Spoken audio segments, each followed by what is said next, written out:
Selamat malam Aumania. Selamat datang lagi di Midnight Live. Apa kabar penonton yang cuma 2 orang ini? Baik. Udah mau weekend nih. Sebentar lagi hari Senin. Walaupun gajian masih lama, nggak apa-apa. Setiap masalah pasti ada jalan.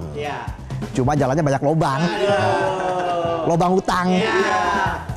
Hari Kamis, hari Jumat. Penonton manis nggak ada obat. Seneng kan? Cucian tuh numpuk. Berita kita juga numpuk hari ini. Biar nggak numpuk, dijajarin aja beritanya. Gimana? Wih, Otong hari Jumat udah rapi nongol di segmen 1. Gimana? Langka kan nih, gua ada di segmen 1 nih. Iya langka, kayak SPBU swasta. Udahlah, ngeri juga. Mau kemana? Ngisi bensin. Isi bensin? Iya. Ke SPBU swasta? Eceran. Tepuk tangan buat Otong. Langsung aja kita mulai, inilah Midnight Live.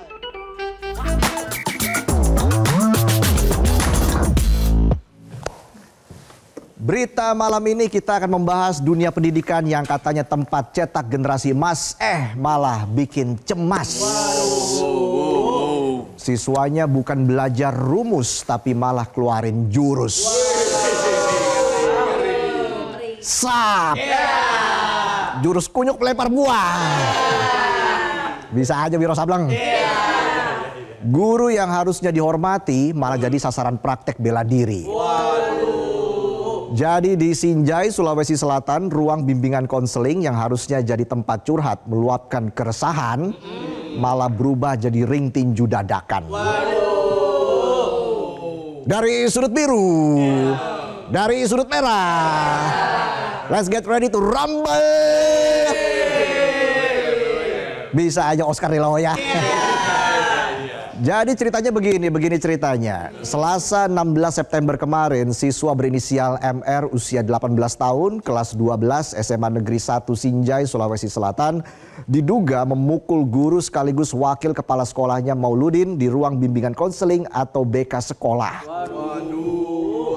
Kepala SMA Negeri 1 Sinjai, Muh Suwardi menjelaskan siswa ini memang sering bolos, khususnya saat jam pelajaran Pak Mauludin. Kata Suwardi, kejadian bermula saat Pak Mauludin melaporkan MR ke guru BK. Akhirnya MR dipanggil ke ruang BK bareng orang tuanya untuk pembinaan. Tapi karena emosi MR yang meledak-ledak, kayak petasan banting, ruang BK yang harusnya buat membina siswa mental breakdown, malah gurunya kena smackdown. If you smell... Guru BK SMA Negeri 1 Sinjai, Nurafia, juga menjelaskan yang sama, bahwa awal kejadian ini karena hukuman bolos. Nurafia bilang MR ketahuan ngilang pas jam pelajaran dan tasnya disita sama Pak Mauludin. Tapi besoknya langsung dikembalikan Pak Mauludin di ruang BK. Mungkin yang bikin MR emosi bukan soal tas, tapi mungkin isi tasnya.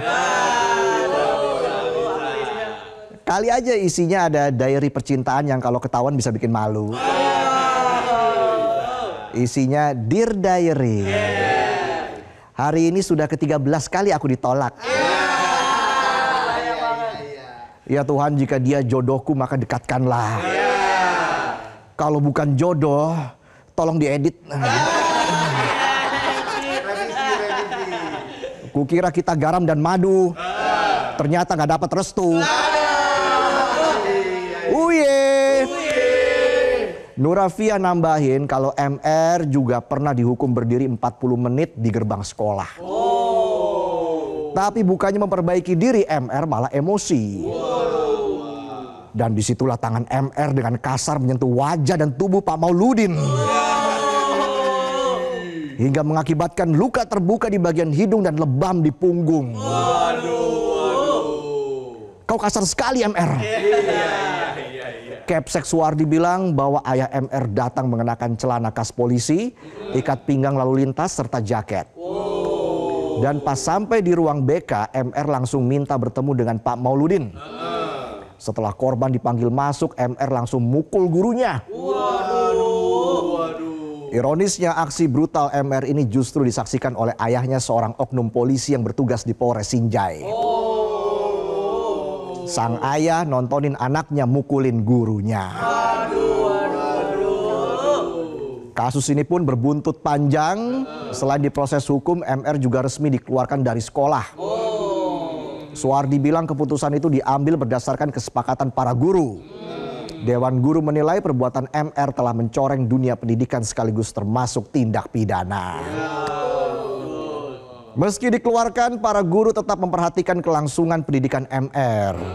Jadi Suwardi bilang MR tetap berhak mendapat pendidikan. Kalau ada sekolah yang mau menerimanya, pihak sekolah akan buatkan surat pindah. Asal ada guru atau sekolah yang mau menerima MR dengan segala kelakuannya.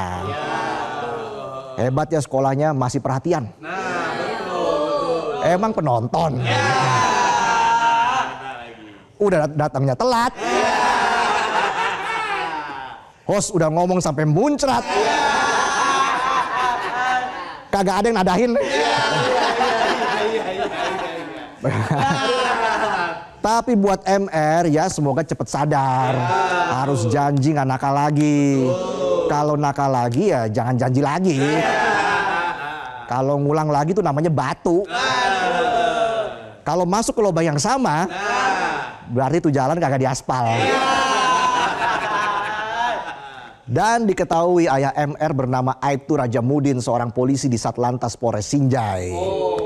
Menanggapi kasus pemukulan guru yang dilakukan anaknya, Rajamudin mengaku kalau dia memang ada di ruang BK saat anaknya jadi Saitama. Ngeluarin jurus serius punch. Sambil teriak, sudah kubilang aku sibuk, siapapun yang menghalangi jalanku akan kupukul. Begini nih kalau emosi gak terbendung ya. Maklum manusia, bukan nabi boy. Meski begitu, Aibtu Rajamudin membantah keras kalau dia membiarkan anaknya mukul guru sekaligus Wakasek SMA N1 Sinjai. Rajamudin mengaku kalau dia udah berdiri dan melerai. Ya mungkin kalah cepat sama anaknya. Mungkin dalam hati Pak Rajamudin ngedumel. Aku seorang polisi bukan squishy. Aku cuma bisa berdiri, ngomel dan melerai. Tapi belum tentu bisa bikin tenang. Selain itu Rajamudin juga mengaku udah memarahi dan memerintahkan anaknya buat minta maaf. Karena udah bikin malu. Ya wajar malu, secara Rajamudin ini polisi. Tapi anaknya sendiri yang hobi langgar aturan bahkan berani melawan guru. Ibaratnya nih, lo jadi chef restoran bintang 5. Tapi anak lo makan sayur sop di restoran pakai centong. Gak manner, bikin malu. Mana centongnya kebalik lagi. Gagangnya buat ngubek. Di sisi lain, pengakuan Rajamudin ini sangat berbeda dengan saksi mata lain. Mulai dari Kepsek sampai guru BK yang ada di TKP bilang kalau ayah MR ini cuma nontonin doang. Nah, usai kejadian, pihak sekolah mendorong Mauludin melapor ke polisi atas penganiayaan yang dilakukan muridnya. Sekaligus pembiaran yang dilakukan oknum polisi tersebut. Tapi masalahnya mau lapor polisi, tapi yang dilaporin anak polisi dan oknum polisi juga. Ya, banyak-banyakin sabar aja. Semoga bisa lancar dan masalahnya kelar. Jangan sampai ada bayar-bayar. Ibarat jadi gladiator lawan anak dan indukan singa di kandang gerombolan singa. Yang ada lo diem aja kayak harimau. Harimau mana ya? Sementara itu Kapolres Sinjai AKBP Hari Azhar ikut angkat suara. Dia bilang kasus ini masih dalam tahap penyelidikan. Istilah kata masih episode awal. Belum sampai scene bikin klarifikasi sampai nangis-nangis. Kapolres juga bilang saat ini laporan sudah masuk, sekarang masuk tahap periksa saksi-saksi. Ya ibarat audisi dangdut masih ngecek nomor peserta tuh ya. Belum masuk tantangan cengkok. Habis itu baru tantangan goyang dumang. Dan kalau terbukti oknum polisi bisa berpotensi jadi tersangka. Ya mirip hubungan, sekarang statusnya masih gebetan, ntar kalau udah terbukti beneran perhatian, beneran sayang baru jadian. Iya gitu dong. Status Facebook ikut berubah tuh. Pas jadian dari it's complicated jadi in relationship. Fafa sayang Fufu, love you. Dan gara-gara aksi anaknya, kini ayah MR, Aibtu Rajamudin harus menjalani pemeriksaan oleh Propam. Yang pasti Rajamudin gak bakal mukul Propam kan? Dampak dari kasus ini, Dinas Pendidikan Sulawesi Selatan juga ikut kasih tanggapan. Mereka mengingatkan tentang Undang-Undang Perlindungan Guru. Kira-kira maksudnya guru itu wajib dijaga. Ibaratnya kalau warung aja ada CCTV buat jagain galon, masa guru yang mendidik anak bangsa nggak dilindungi?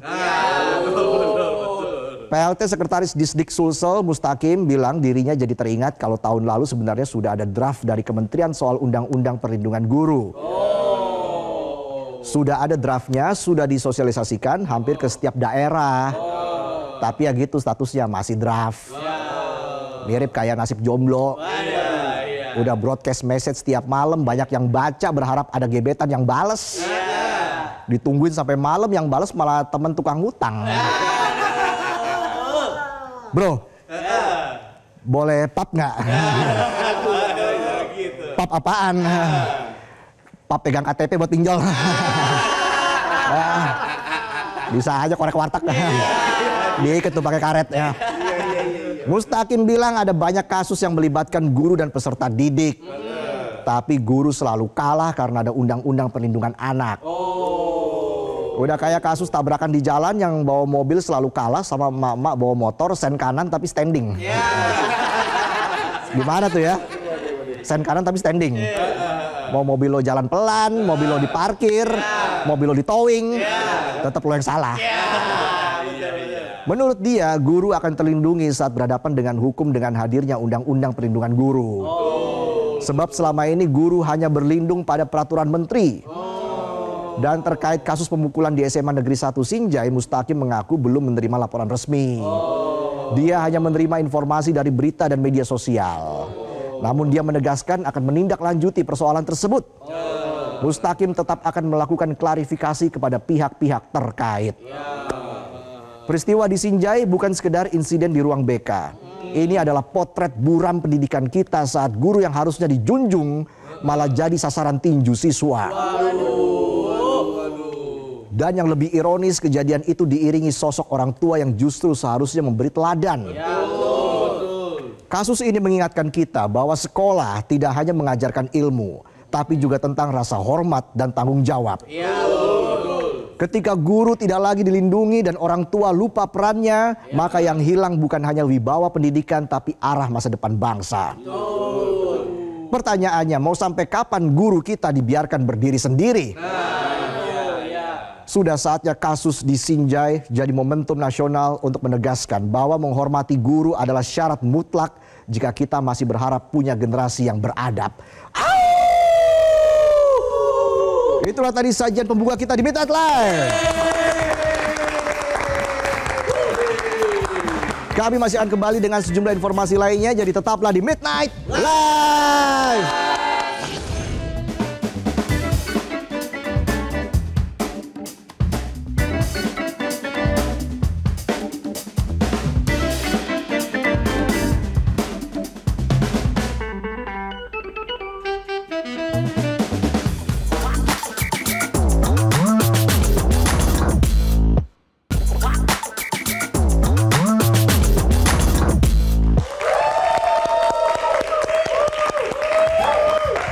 Kembali lagi di Midnight Live. Oh Mania, mana suaranya? Nah, seperti biasa hari Jumat malam gini kita punya segmen TGIF. Ini dia TGIF.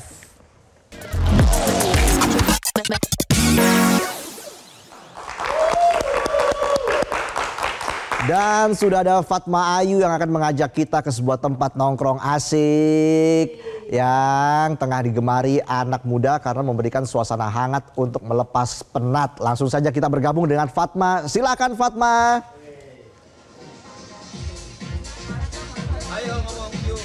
Resa, Otong, gimana nih malam Sabtu kalian atau Friday ini, Jumat ini kalian kemana? Kerja kan pasti. Kalau aku sih kerja juga tapi nyantuy juga karena IF kali ini atau Thanks God It's Friday, aku lagi ada di Noru Cafe di daerah SCBD Jakarta.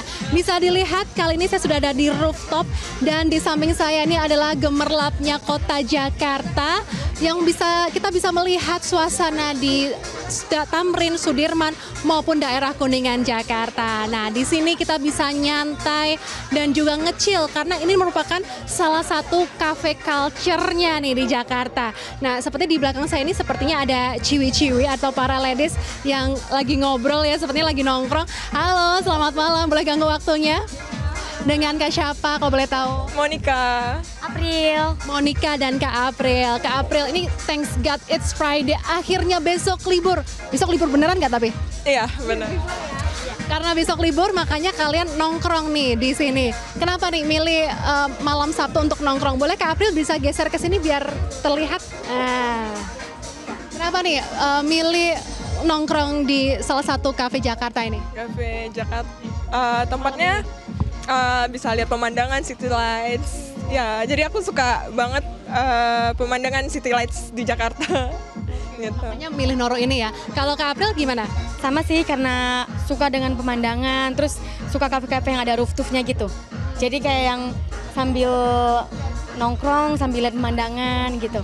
Jadi kayaknya nge-freshing, udah capek kerja ya, udah capek ngantor, terus ngeliat pemandangan kayaknya lebih fresh.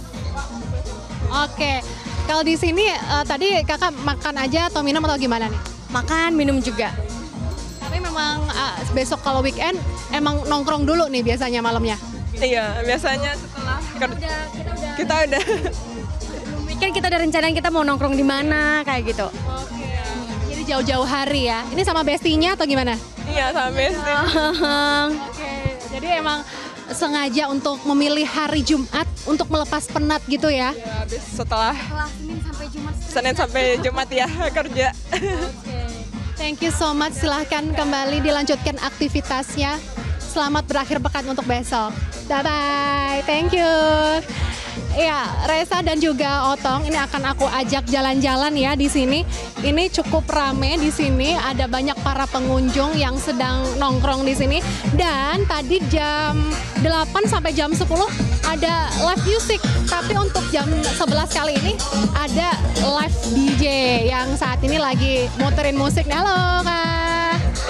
Oke, ini dia keseruan kita dan di sini seperti yang kakak-kakak tadi bilang, di sini ada rooftop yang kita bisa melihat suasana Jakarta yang gemerlap dan juga bisa melepas penat selain menghabiskan waktu dengan teman-teman, tapi juga kita bisa healing begitu ya karena habis seharian atau juga sekitar 5 hari kerja kita bisa melepas penat di akhir pekan. Nah, gimana sih sebenarnya konsep dari cafe ini? Ada Kak Zea di sini selaku corporate marketing manager di Noru Jakarta ini. Kan ini konsepnya kafe ini kayak gimana sih kalau boleh tahu?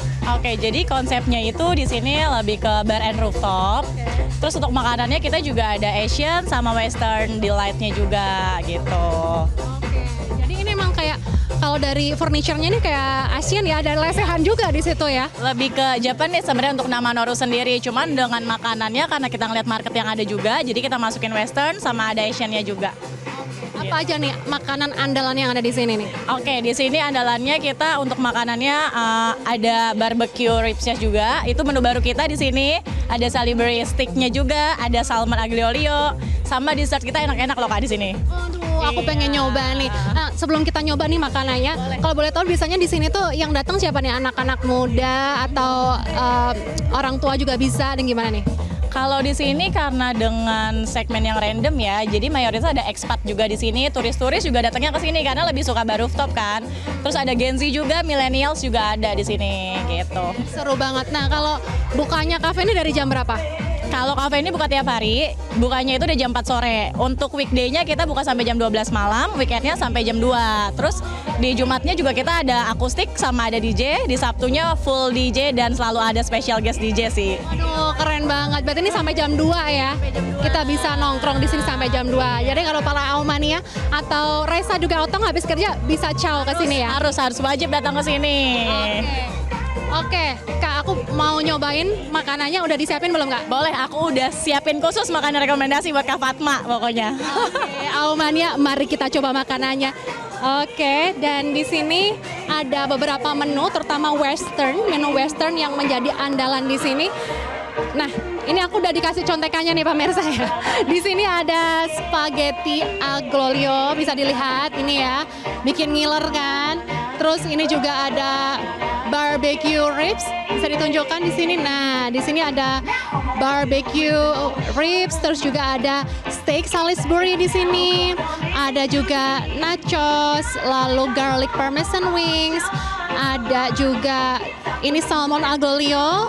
Terus makanannya atau starternya juga enak nih, ada garlic parmesan wings dan juga untuk dessertnya ada red velvet cake dan basque cheesecake gitu. Minumannya juga nggak kalah extravaganza.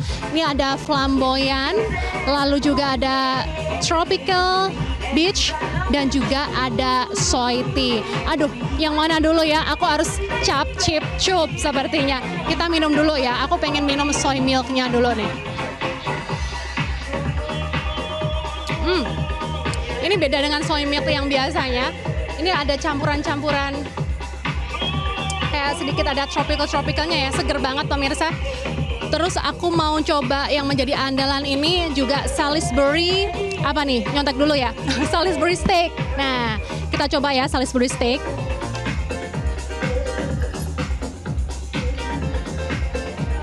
Sepertinya ini mantap ya. Kecil aja.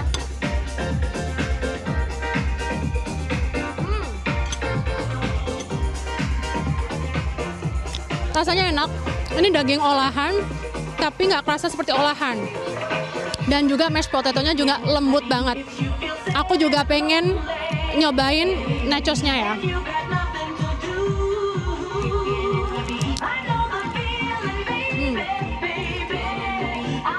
Crunchy banget. Dan juga enak banget. Terakhir, aku pengen dessertnya dulu. Kalau dari namanya sih kayak Prancis cheesecake gitu ya. Kita akan coba ya dessertnya.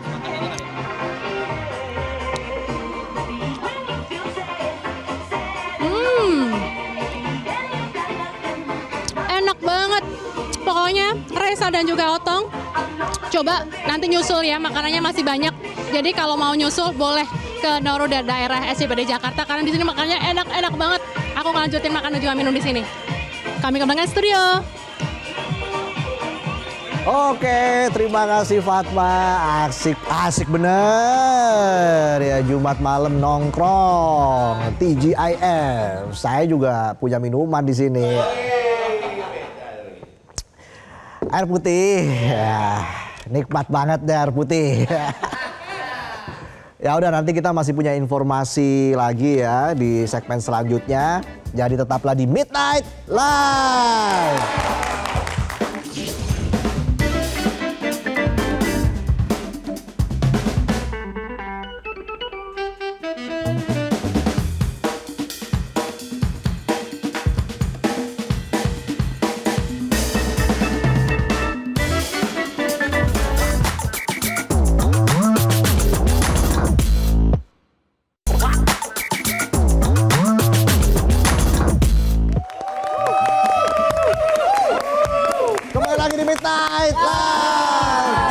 Mana suaranya?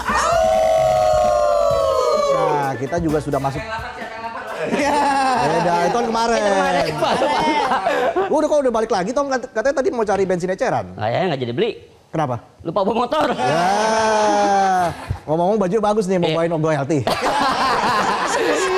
Udah kayak Coki Sitohang ya. Aduh, bisa aja. Sakit apa? Keren. Keren ya. Keren. Ini bukan coki si Tong nih. Tapi sehat Tong? Sehat alhamdulillah. Iya. Yang penting motor saya lupa bawa saya. Jadi nggak jadi nyusul Fatma tadi. Iya sayang ya, Pak Fatma lagi asik tuh. Tapi saya lebih senang di sini. Kenapa tuh? Ada penonton. Ya udah kita baca berita dulu. Boleh. Yang pertama ada apa Tong? Nah, ini semangat para penyandang disabilitas terlihat di kawasan Kebagusan, Jakarta Selatan. Tepatnya di dapur program makan bergizi gratis, di mana mereka turut ambil bagian dalam menyediakan makanan sehat bagi ribuan siswa setiap harinya. Sebanyak 25 orang penyandang disabilitas bekerja di dapur ini setelah menjalani pelatihan khusus agar memiliki keterampilan setara dengan karyawan lainnya. Setiap harinya, dapur ini memproduksi sekitar 3.000 porsi makanan yang didistribusikan ke 12 sekolah di wilayah Jakarta Selatan. Petugas memastikan dapur memenuhi standar kelayakan dan higienitas sesuai ketentuan Badan Gizi Nasional. Pengawasan ketat juga diterapkan untuk menjaga kualitas dan keamanan guna mencegah resiko keracunan. Dengan melibatkan para penyandang disabilitas, dapur ini tidak hanya menyediakan makanan bergizi, tetapi juga membuka kesempatan kerja yang inklusif dan memberdayakan.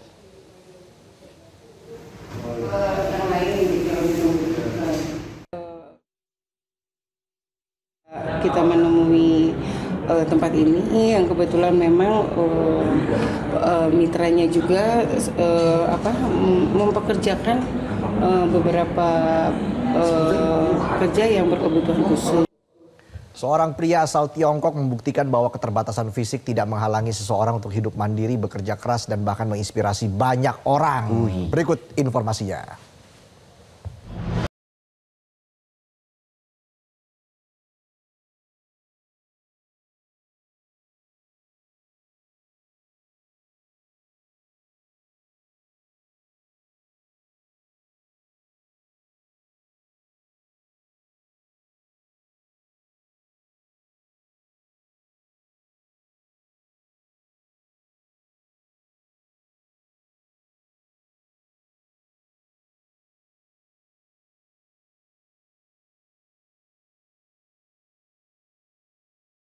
Ia mulai menggunakan alat bantu seperti klip magnetik dan box punggung untuk membawa pesanan.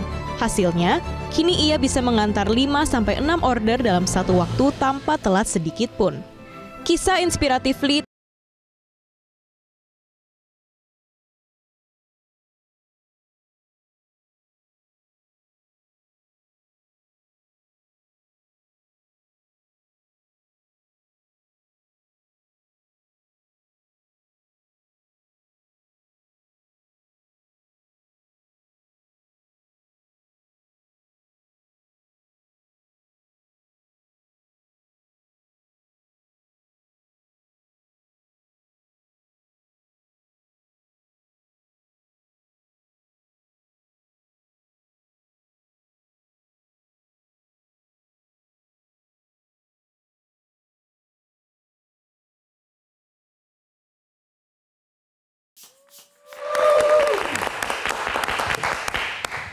Aumania, udah hari Jumat lagi nih ya. Yoi dong. Gimana kerjaannya seminggu ini? Mumet nggak?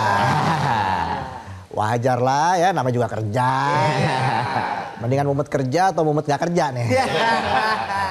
Nah, iya makanya yang penting tuh tinggal gimana caranya kita cari cara buat melepas mumet setelah kerja itu.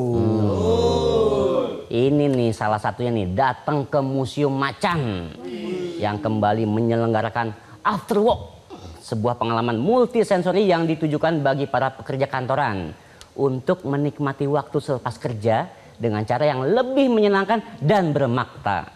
Oh, lihat tuh, nih gue jalan-jalan tadi, Bung.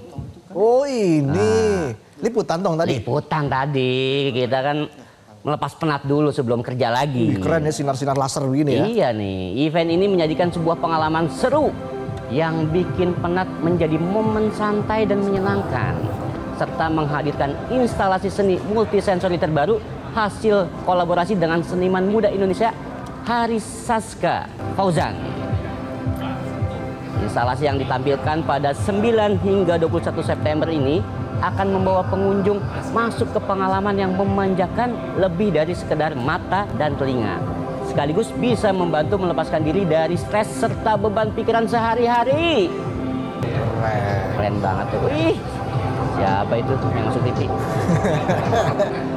Oh, Tong ada di studio, ada di lapangan, di mana-mana Tong ya. Pantesan ada di poster juga. Luar biasa. Satu-satunya co-host yang punya poster. Ini habis lepas penat tadi. Soalnya karena banyak di mana-mana, penat banget. Iya. Lagi puber ya? Apa tuh, Bur? Pusing berat. Iya. Kita lanjut lagi, sebuah keajaiban alam tahunan terjadi di timur laut Tiongkok, tepatnya di provinsi Liaoning. Fenomena langka yang bukan hanya menarik wisatawan, tapi juga para pecinta alam dan fotografer dari seluruh dunia. Berikut informasinya. Terletak di dalam delta Sungai Liaohe yang luas di Provinsi Liaoning, Tiongkok Timur Laut, terdapat pemandangan yang melampaui ekspektasi, yaitu Pantai Merah Panjin yang memukau. Ini bukanlah pantai berpasir merah, melainkan rawa hidup yang mengalami transformasi spektakuler setiap tahun yang berubah menjadi hamparan merah dan cerah yang tampaknya tak berujung.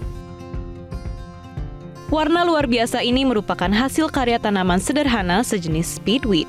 Sebagian besar tahun, tanaman tangguh ini tampak hijau subur, menyatu sempurna dengan rawa-rawa sekitarnya. Namun, saat musim gugur tiba, mereka mengalami metamorfosis dramatis. Speedweed mulai memproduksi pigmen untuk melindungi diri dari kondisi lingkungan yang keras, membanjiri seluruh ekosistem dengan cahaya merah karmin yang memukau. Pengunjung yang berjalan-jalan di atas jembatan kayu yang berkelok-kelok di atas laut merah mengarah ke berbagai paviliun untuk menikmati pemandangan. Penari yang berpakaian seperti burung camar dengan sayap berbulu menari mengikuti musik Tiongkok yang tenang, menonjolkan pentingnya Pantai Merah sebagai habitat vital bagi burung camar berkepala hitam. 贵州贵阳来的是你们的宣传片儿。 宣传得很漂亮，这个地方来到红海滩的，今天看到这个地方非常不错，大气磅礴，很漂亮，是我们内地的省份没有的风景。 Lembah Basah Panjin merupakan salah satu kawasan rawa rumput terbesar di dunia dan berfungsi sebagai titik singgah krusial di rute migrasi bagi jutaan burung. Rumput speedweed yang menciptakan pemandangan merah menyala ini juga berperan penting dalam... Baik pemirsa, malam ini Presiden Prabowo akan berangkat ke Amerika Serikat untuk menghadiri Majelis Umum PBB. Sudah ada Bianca Sumendap langsung dari Lanut Halim Perdana Kusuma. Bianca, silakan laporan Anda Bianca.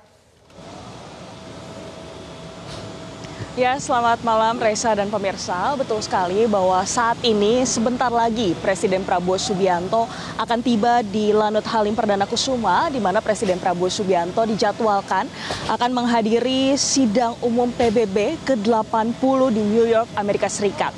Dan Reza serta pemirsa melihat begitu sebelum ke New York, Presiden Prabowo Subianto sendiri akan dijadwalkan untuk ke Osaka untuk mengunjungi Pavilion Indonesia di Osaka Expo.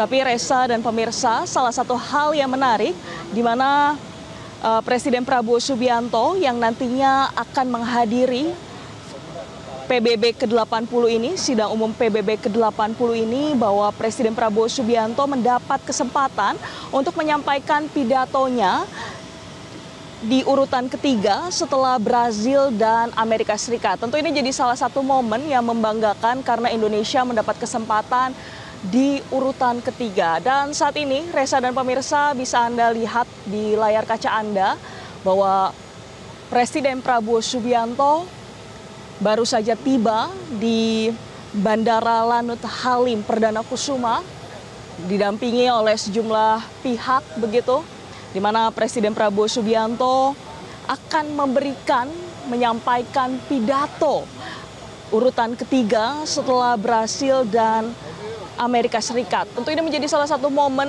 yang sangat membanggakan Reza dan pemirsa, karena kalau kita lihat juga bahwa Indonesia sempat absen begitu selama 10 tahun, dan ini menjadi salah satu momen di mana nantinya Indonesia akan masuki atau mendapat kesempatan untuk menyampaikan pidato yang nantinya akan disampaikan oleh Presiden Prabowo Subianto. Dan Reza serta pemirsa, Presiden Prabowo Subianto setelah nantinya berkunjung dari Osaka, Jepang, New York, juga nantinya akan ke Kanada, di mana nantinya akan melaksanakan penandatanganan Indonesia-Kanada CEPA, dan juga akan langsung juga ke Belanda. Jadi ada 4 negara yang nantinya akan Presiden Prabowo Subianto untuk datangi. Dan saat ini Reza dan pemirsa, Presiden Prabowo Subianto baru saja masuk ke pesawat, dan tentunya ini kita akan lihat bersama bahwa Presiden Prabowo Subianto akan berangkat ke New York untuk menghadiri sidang umum PBB ke-80. Dan Reza serta pemirsa, kalau kita lihat dari tema sidang umum tahun ini adalah Better Together 80 Years and More for Peace, Development and Human Rights. Tentu diharapkan ada pesan perdamaian yang bisa disampaikan melalui kehadiran dari Presiden Prabowo Subianto nantinya di sidang PBB ke-80 seperti yang disampaikan oleh Menteri Luar Negeri Sugiono. Dan juga pemirsa, nantinya ada sejumlah delegasi menteri yang ikut, yakni adalah Menko Pangan, Menteri Perdagangan, Menteri HAM, Menteri Investasi, Menteri Luar Negeri. Tentunya seperti yang disampaikan oleh Menteri Luar Negeri Sugiono berharap begitu, meminta terhadap seluruh pihak untuk bisa mendoakan agar perjalanan Presiden Prabowo Subianto untuk berkunjung ke 4 negara ini dapat berjalan dengan lancar. Reza. Ya, Bianca, apakah ada agenda khusus yang dibawa Presiden dalam kehadirannya di Majelis Umum PBB?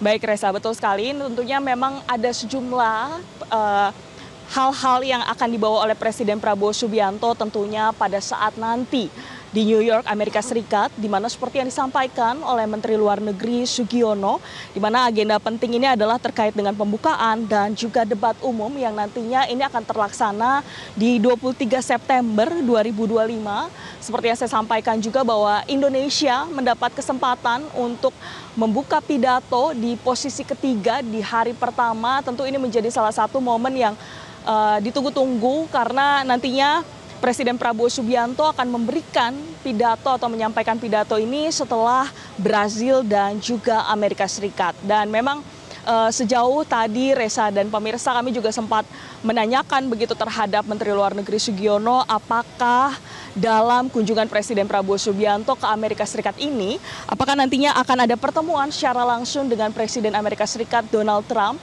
Tapi memang sejauh ini sudah teragenda, tapi nanti akan melihat kembali dari situasi yang ada. Dan juga kalau kita lihat Reza dan pemirsa, bukan saja begitu ya dari Amerika Serikat, Presiden Prabowo Subianto terlebih dahulu ini akan ke Osaka dalam waktu beberapa jam lagi untuk menghadiri Osaka Expo dan juga mengunjungi Pavilion Indonesia. Dan melihat seperti itu Reza dan pemirsa bahwa hal ini merupakan hal yang sudah dipersiapkan oleh Presiden Prabowo Subianto karena mengingat bahwa sidang PBB ini menjadi salah satu tempat begitu ataupun bagi Indonesia sidang umum PBB selalu menjadi ajang untuk mempertegas begitu posisi politik luar negeri. Dan pada 23 September 2025 nantinya Presiden Prabowo Subianto yang akan menyampaikan pidato di forum tersebut. Tentu Presiden Prabowo Subianto ini akan menyampaikan sejumlah hal dan juga informasi terkait dengan isu-isu strategis global, termasuk terkait dengan persoalan Palestina, dinamika keamanan internasional, hingga reformasi sistem multilateral. Tentunya partisipasi aktif Indonesia dalam sidang umum PBB ini menjadi bukti begitu bahwa ini merupakan bukti komitmen bangsa dan ikut menciptakan dunia yang lebih aman, adil, dan sejahtera. Karena Reza dan pemirsa, seperti tema yang diambil tahun ini adalah Better Together 80 Years and More for Peace, Development and Human Rights, tentu diharapkan melalui sidang PBB ke-80 ini bisa membawa pesan damai. Karena kalau kita lihat dinamika adanya gejolak internasional, tentu diharapkan dengan forum PBB ini banyak hal begitu yang bisa tercapai, khususnya menyampaikan pesan perdamaian. Dan saat ini Reza dan pemirsa, sebentar lagi Presiden Prabowo Subianto akan meninggalkan tanah air untuk melakukan begitu perjalanan ke 4 negara, di antaranya adalah Jepang, Amerika Serikat, lalu dilanjutkan ke Kanada, dan yang terakhir adalah Belanda. Dan seperti yang disampaikan oleh Menteri Luar Negeri Sugiono bahwa Presiden Prabowo Subianto diperkirakan akan sampai kembali ke Indonesia pada 26 September bila tidak ada perubahan. Tentu diharapkan melalui perjalanan ini bisa membawa dampak positif seperti itu, baik itu untuk hubungan Indonesia dengan negara-negara lainnya, dan juga seperti yang disampaikan begitu diharapkan melalui sidang forum PBB ini bisa membawa pesan perdamaian. Dan juga kalau kita lihat Reza serta pemirsa, memang salah satu begitu topik-topik yang memang dibahas dalam sidang umum PBB ini antara lain adalah terkait dengan perdamaian dan keamanan internasional, hak asasi manusia, pembangunan berkelanjutan, perubahan iklim dan juga lingkungan hidup. Selanjutnya juga isu ekonomi dan sosial dunia ini juga menjadi salah satu topik-topik yang dibahas. Dan melihat begitu dari perhelatan sidang umum PBB yang ke-80 ini merupakan forum utama di mana nantinya sebanyak 193 negara dari anggota PBB berkumpul untuk membahas sejumlah isu-isu global. Dan tentunya melihat begitu dari kesempatan yang diberikan untuk Indonesia, memberikan di mana Presiden Prabowo Subianto yang dijadwalkan akan memberikan speech ataupun pidato selama 15 menit di urutan ketiga. Tentu ini menjadi salah satu momen yang ditunggu dan diharapkan banyak hal pesan-pesan, khususnya pesan perdamaian begitu yang bisa disampaikan melalui pidato Presiden Prabowo Subianto nantinya di sidang forum PBB ke-80 ini, Reza.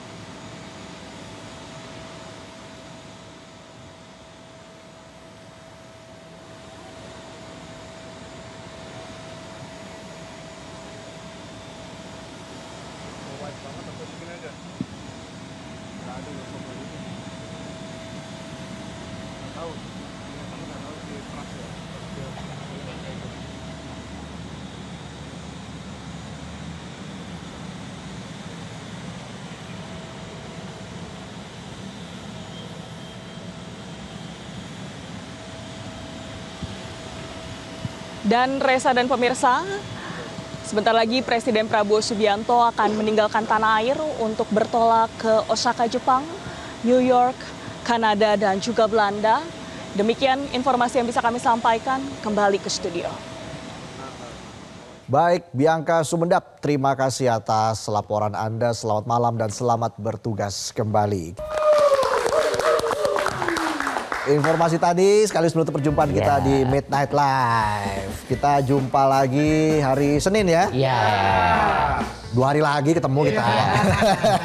Cepet banget. Cepet banget ya, baru juga weekend.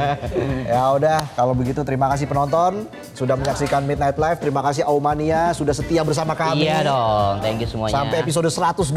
102. Berarti Senin 103. Selasa 104. Selasa depannya lagi. Ah, banyak. Ya udah, sampai jumpa lagi di Midnight Live.